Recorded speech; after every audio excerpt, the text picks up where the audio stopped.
Today we're gonna make a kolache. Kolache curd cheese, kolache poppy seed, and kolache with the jam plum.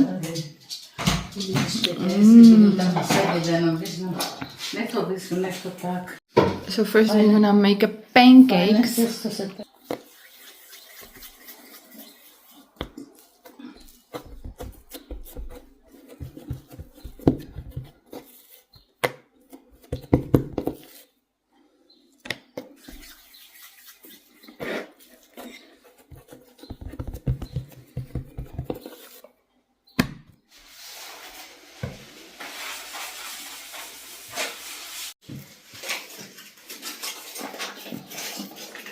You need to pull it,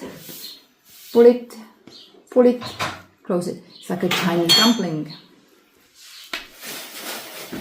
Explain. I will explain that. So this is the end of the story. Before it goes to oven. Jaka story? Zase duża story. Co? No, się znała, że mamy z tą chłopaku? Jo. Jo? Byli to nie. No nie. To się najmniej on tak. Krasa. Beautiful.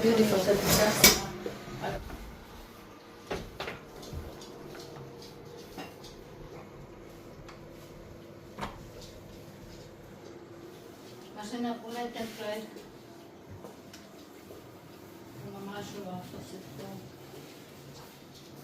So this is the result. Cheese, poppy seed, and jam. Yum.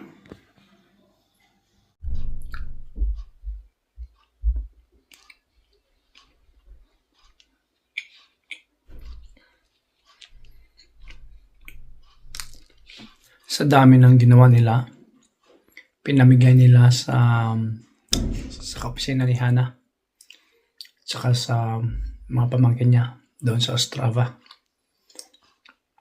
Ako naman din naman ako na gaanong kumakain ito. Patikim-tikim na lang. Masarap to sa pangmerienda sa hapon. With coffee. Good morning. So, ang work order ko ngayong araw ay ito. Pagtatanggalin ko itong bato. Hindi ko alam kung kailan hanggang saan.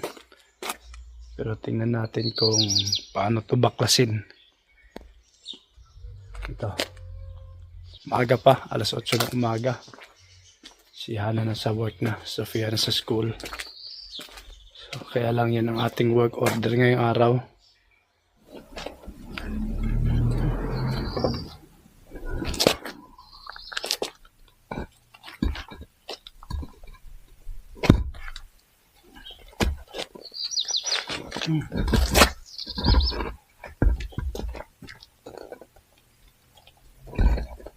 Problema lang ito. Kasi mabigat, no? Siguro isang bato, mga nasa 20 kilos. Saan ko? Mahigit nga. Mahigit 20 kilos. Saan ko ilalagay ito? Para matapos kagad to. Mahaba-habang trabaho to. Tingnan natin hanggang saan tayo makakarating. So, okay. Work from home.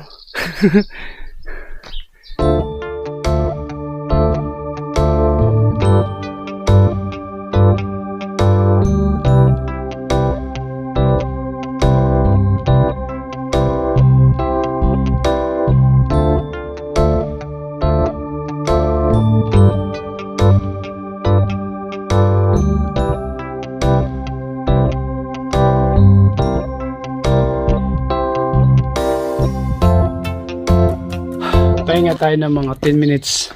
Kadali lang naman na hukayin, kaya lang mabigat talaga yung bato. Siguro mga 30-40, hindi to 20 kg ang isa. Sobrang bigat. Ha? Ito yung mga bato. Oh. So, mga 10 minutes ulit. Hindi naman minamadali ito. Kasi, aayusin daw ito rito. Ni Madam Hana. Ilalagay itong mga bato na ito rito. Yan, yun yung bago. So, talagang pagagandahin yung parang katulad nito. Kaya lang, para iwas labor, bayad labor. So, inatasan si Japit Boy na ako na bungkal nito at itabi yung mga bato. Sobrang bigat talaga. Sana hindi ma-injured yung ating back. Okay, pero no need to gym later. Sobra pa to sa gym. Ingat-ingat lang sa ating mga likod kasi sobra talagang bigat ng bato. Okay, so yeah. Salute sa mga construction worker. Sabi ni Mingka, tama na daw, tama na. Bukas naman daw. Grabe. Ang hirap kasi. Ito, nagkadikit-dikit to. Sa sobrang tagal na. Tagal na to, mga siguro. Tatay pa ni Hana naglagay nito, isa-isa. Sabi ni Hana sa akin. So, masama lang, yung ganito, nagkadikit-dikit. Kasi may mga maliit na bato sa gitna. Ito, nagkadikit-dikit. Sobrang bigat. So, isa nito, siguro 30 kg. So, kung dalawa, tapos binabagsak ko siya para mabasag. Yan. Yan, sa mga construction worker boys and girls, saludo sa inyo. Ito yung hanap buhay na talagang sweat and blood. Grabe. Madali lang siyang ialsa ng ganon. Makakahanap ako ng giwa, yung parang siwang niya. Pero nagkakadikit-dikit nga. Kaya sobrang bigat. Kaya ang ginagawa ko, binabasag ko talaga siya. So, daming basag. Oh. Yan, daming basag. Oh, kasi sinasadya ko sang basagin. Kasi nga nagkakadikit-dikit. So, again, sa mga construction boys, sir, saludo sa inyo. Hirap ng trabaho nyo. Dapat, katulad sa Europe, ang mga construction, dapat ang mas mahal ang sweldo. Dito, mahal ang sweldo ng mga construction boys. Sa Pilipinas, isa sila sa pinakamababang sweldo. Yung construction boys. Apo, grabe. Di pa ako tapos. So si Mamingka sabi sa akin, tama na daw, tama na. Nakita niya kasi ako kung paano ko. Ito, tinam to. Mabasag lang. Kaya pala, kasi may bakal, oh. Ito, may bakal. So ito nagkadikit kaya talagang binuhat ko at binagsak. Kaya ito, basag, oh. Yan. Okay. So, continue working, Japit Boy.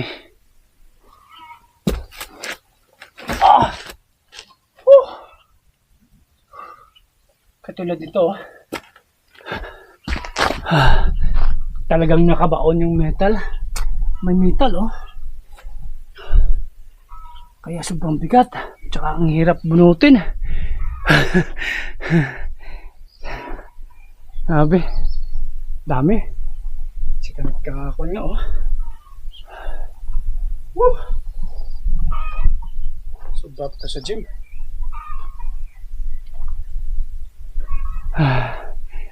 Construction boy si Jack Boy. Hanggang doon yan. Hanggang dito lang tatapusin ko. Baka bukas na naman. Hanggang dito.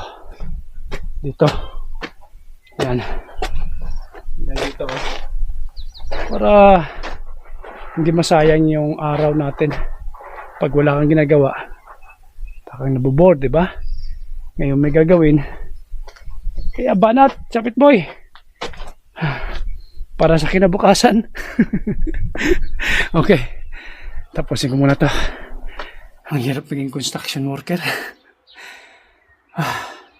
So hanggang dyan lang muna. Grabe mga mga 2.5 hours na akong nagbungkal. Ang bibigat kasi nito. Yun ang mahirap yung pagdala mo ng bato doon. Kasi bigat. 50 kilo siguro yan, isa niyan. Sobrang bigat talaga. Ano kayo?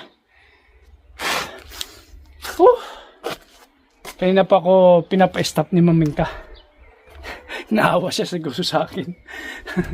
Sabi niya, dos. Ibig sabihin, stop. Zitra. Bukas. Tomorrow. Siya na lang tira. Kaya lang, hindi ko magalaw-galaw to. Hindi ko alam kasi parang drainage. Baka may mabasag ako dyan na hindi dapat. So, tanungin ko muna si Milan kung okay lang to. Nagibain na. Yan. Hanggang dito to eh. Pag-iba. Hanggang dito. Gibain to. Yan. So, malawak din oh. Oh. Sabi ko eh. Since nagbubuhat-buhat naman ako sa taas. Sabi ko ako nang bumira nito. Para sa halip na mag-gym mamaya, hindi na. Oh. Gumising ako ng maaga para lang bungkalin to. Oh, nga daming bato oh. Oh. Yan. 'Di ba? Dito pa iba. Ito hindi pa pakialamanan to. Kasi kwento eh. Sa baba nito drainage to.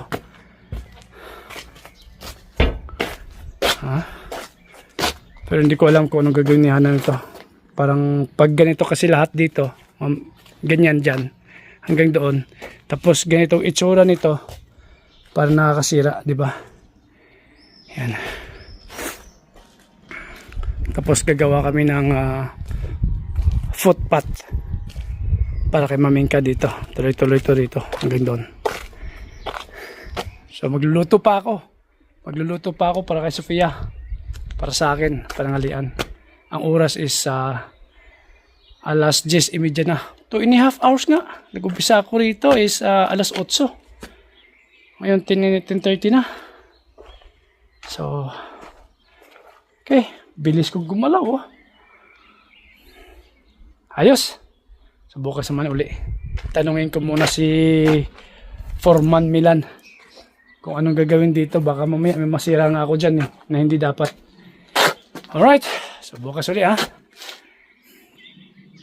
Kauwi niya lang galing sa school. At ito yung binake ni Sofia na banana cake. It's not cake, it's banana loaf. Banana bread. It's so delicious. Kasi talagang it's really healthy ingredients. Because banana bread is like not really healthy. They use lots of sugar and brown.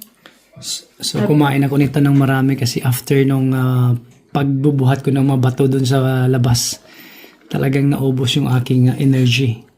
So after my lunch, and then ito yung ginawa kong dessert. Ang sarap talaga. At least there's no sugar, Pinka, right? No sugar, The only only sugar is banana. banana and my 85% chocolate. So she was the one who baked this. Because I requested, I said, Pinkay, can you bake me banana bread or anything as long as there's a banana? So she made this banana oat, 85% chocolate, egg, and what else? I put a bit of almond butter. Almond and almond and then butter. Not almond butter. Butter, yeah, butter and then almond milk. Almond milk I didn't use. What milk you use? I didn't use milk. You didn't use milk, just water. The egg it was already. Oh, the egg and the banana. So you mash the banana. Okay. It's Yeah. not almond butter. It's hazelnut butter. Huh? Hazelnut. I made homemade hazelnut butter. Basically, I roasted the hazelnuts and then I put them in the blender and they made hazelnut butter. Wow. So I was really eating healthy bread. I can like this. If I finish this tomorrow, can you bake me again like this? Yeah, sure. Yeah. That's good when you need carbs because at least I'm eating healthy carbs. Yeah. So, okay. Resting na si Jopit Boy. Tomorrow to be continued yung pagtanggal ko ng mga bato doon. Pero madali na lang yung tomorrow. Because I'm just gonna ask Milan today kung okay ba tanggalin yung mga bato doon sa gilid ng drainage. Yeah. So...